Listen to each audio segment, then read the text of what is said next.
Let's head right to our hotline and talk with Bill King from Nashville Sports Radio, hosting 6 to 9 WNSR. He is the king of college football talk.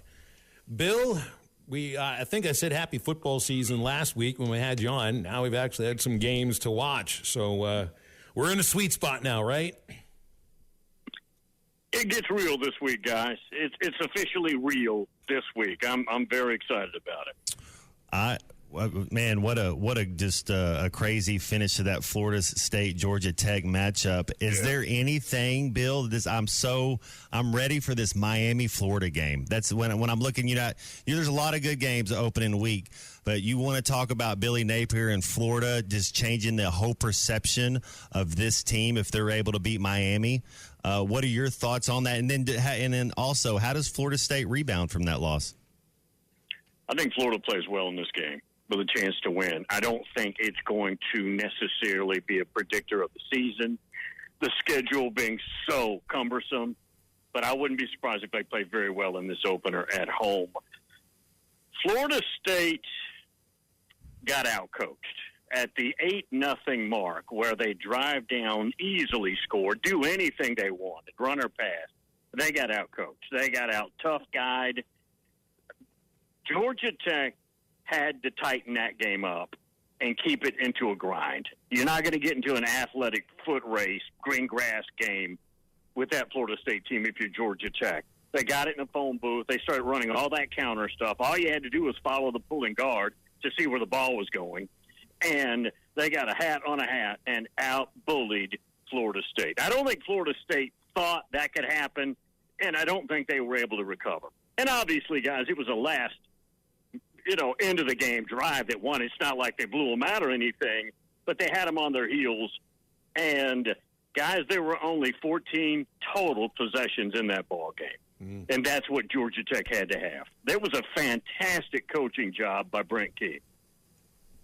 Do you think are there supposed to be fewer possessions now in college football? It feels like there's a chance to be fewer offensive plays. Potentially because of the headset. I know that some coaches have talked about that. Do you think scoring will be down or up this year because of the headset? I don't know if it has to do with the headset. It might be down a little bit, but the other problem is, guys, the activation of the 40-second clock is so inconsistent. They weren't winding that thing up like they do in the NFL. It was 8 seconds after the play was over, and the regular clock's running, but the 40-second clock wouldn't be hit until about 8 seconds later. It was really weird, and it was inconsistent. And that might be somewhat of a problem when you talk about possessions at the end of a game. And it might add to the possessions if you think about it. But I'm not sure if we know yet in depth if scoring's up or down this year. There's a lot of good quarterbacks, a lot of good receivers. It reminds me of when I was at Jacksonville, we'd play the Indianapolis Colts with Peyton Manning, and that was our game plan going in, was to try to have 14 total possessions per. Because if you give the ball to Peyton Manning too many times, he's going to wear you out. So Notre Dame and Texas A&M, top 20 matchup. When you look at these two teams, I think A&M is going to be better on defense. If I just was to say, hey, put up the A&M roster versus the Notre Dame roster, which one of these two teams has more talent? And do you like Notre Dame's quarterback that transfer from Duke? Yeah, Riley Leonard's really good. And remember, Mike Gimbrock, who was at LSU, coaching Jaden Daniels, is now the offensive coordinator, quarterback coach at Notre Dame. I think Notre Dame's roster is a little deeper, but there's two problems. Number one, it's in College Station, and when Notre Dame comes to town, it's not like anybody else is coming to town. People go crazy. So they're going to have to deal on a Saturday night in College Station with that crowd. And the other problem is the best unit at A&M is their defensive line, and their best player is Nick Scorton, who's a transfer from Purdue, but he's a Texas kid. He's a top 5, top 10 pick in the draft. And Notre Dame is starting a true freshman left tackle because of an injury to their starter, Charles Jagasaw. So the problem is you've got that crowd. You got a true freshman. You're going against probably as physical a defensive end as you might see in your career in college, and you're doing it with a noise problem where you can't hear the snap count. There's all kinds of issues there, guys. So when I'm watching that game, I'm watching the left side of that Notre Dame offensive line and how they deal with A&M's defensive front.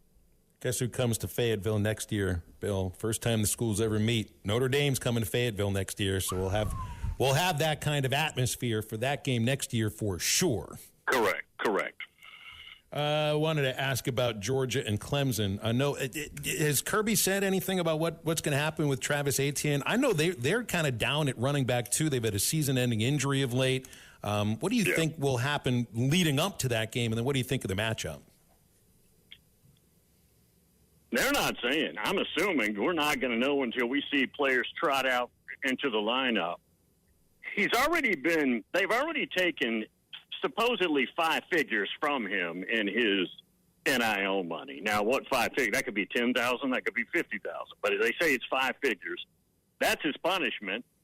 And I don't know if they're going to do something on the field or not. I don't know what their policy is regarding this, nor are they saying anything about it. So the answer, long-winded, is unclear about him playing in that game. I think they're better than Clemson regardless, but Clemson's probably playing with a little bit of chip on their shoulder. They've seen for months now they're a 2-touchdown underdog, and I can see that game being close for a while.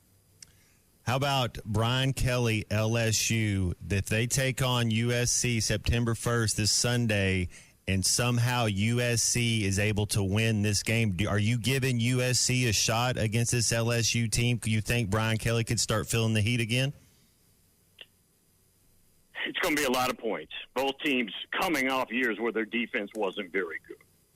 And they feel like they're getting better, and they've both got new coordinators, very highly thought of coordinators. But it's probably going to be a very pointsy game. And Zachariah Branch, the true sophomore, all-purpose receiver, return, all those, is top couple of playmakers in the game, in the college game. That's going to be a very difficult matchup. Now, LSU, on the flip side, has what might be the best offensive line in the country. And they think they can line up and just bully them, which I think they probably can. So that's going to be an interesting contrast of what the styles of play. We know LSU, if they have to, can drop back and chuck the ball all over the field. They don't necessarily have to do that in this ball game. And they may try and get this thing into somewhat of a grinder and just try and wear Southern Cal out. Bill, I'm a Jimmy Franklin fan. I love some James Franklin there at Penn State. Yeah. They're going to take on the Mountaineers. I have Penn State making it to the playoff 12 this year. Any chance there's an upset there? Morgantown, I know it's an early kickoff, but that's not an easy place to go in there and get a win. Is West Virginia, do they have a little bit of talent to compete with Penn State this year? When I first got into national radio, a little over 20 years ago, the most shocking thing that I discovered, and I thought I knew it all, was how passionate West Virginia fans are. Mm-hmm. I did not realize the level of passion. This will be an absolute lunatic crowd for this ball game. You're right. It's a early kickoff. It's not like Saturday night and they're out there burning couches, which is a tradition there. Well, they'll burn couches if they win. It doesn't matter what time of the day it is. Correct. Now, the problem is Penn State's got the better personnel. I don't think West Virginia pulls off the upset. I think it could be a very, white knuckler game. Maybe you get into the fourth quarter, have to make a couple of plays. I could see that. I don't know if I believe West Virginia shuts the door and beats them, though. What do you think is a better tradition, burning couches in Morgantown or TPing Toomer's Corner in Auburn? Pink one that's visitor safer. Locker room, Iowa. That's right. And I found this out the first time I went with Arkansas to Bryant-Denny Stadium. You know that the visiting locker room at Bryant-Denny Stadium, they got donors that have their names named after all of them. There was a man whose last name is Fail who donated the money for the visiting locker room. Bill, the visiting locker room at Bryant-Denny Stadium is called the Fail Room. It's the same as the pink color inside the Iowa locker room. I tell you what, now I don't know if some city ordinance, did they shut down the couch burning thing or not? I don't know if they're still doing that, but I know they did it for us. If they want to stay elected, they're not going to take that. Well, that's true. Hey, Bill, we were talking a little bit about Tennessee's roster and how they did the two deep. Who is their starting running back at Tennessee? Are they going to be by committee, or is Sampson the clear RB1 there? Yeah, Dylan Sampson is RB1, and he is a quick twitch, smallish, probably 5'10", 200, but physical and a green grass home run hitting running back. Now, he's not a 20-plus carry guy. That's the other item. And their next running back is a kid named Cam Seldon, who busted his shoulder in the spring. They think he's better, ready to go. And then they have a freshman out of Virginia they think may be the best player they've got. He's the fastest player on the team, but he's a true freshman. They're an injury away from being in some depth trouble at running back. But, guys, like we talked, their big problem is their secondary. It is a monster question mark, and if they're going to lose, that might be the reason to lose some games. I wonder what your perspective is, and maybe like the national perspective on this game that Arkansas is playing in Little Rock against UAPB, and not just that game, but the idea of playing games in Little Rock. There's only one more left on the contract, and it's next year against Arkansas State. This is supposed to be a home game. I'm looking at an SEC schedule where Auburn does not leave the Plains for the first 5 weeks.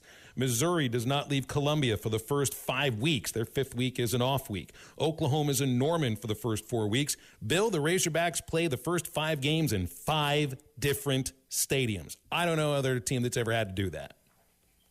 That is a really odd stat. Yeah, it really is.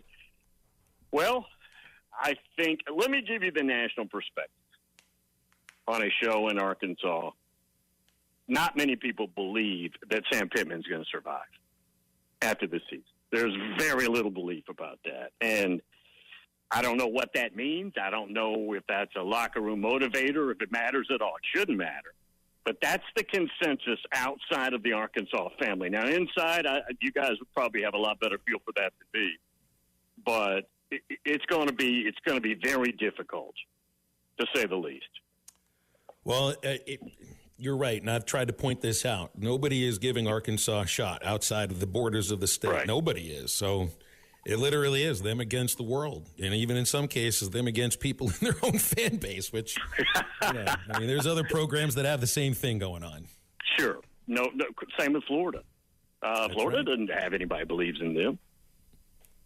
Well, we'll see what happens because we get 12 games for the evidence to be put right there in front of us. Bill, enjoy all the football this week. Appreciate you making time for us today. Thank you. Appreciate it. Thanks, Bill.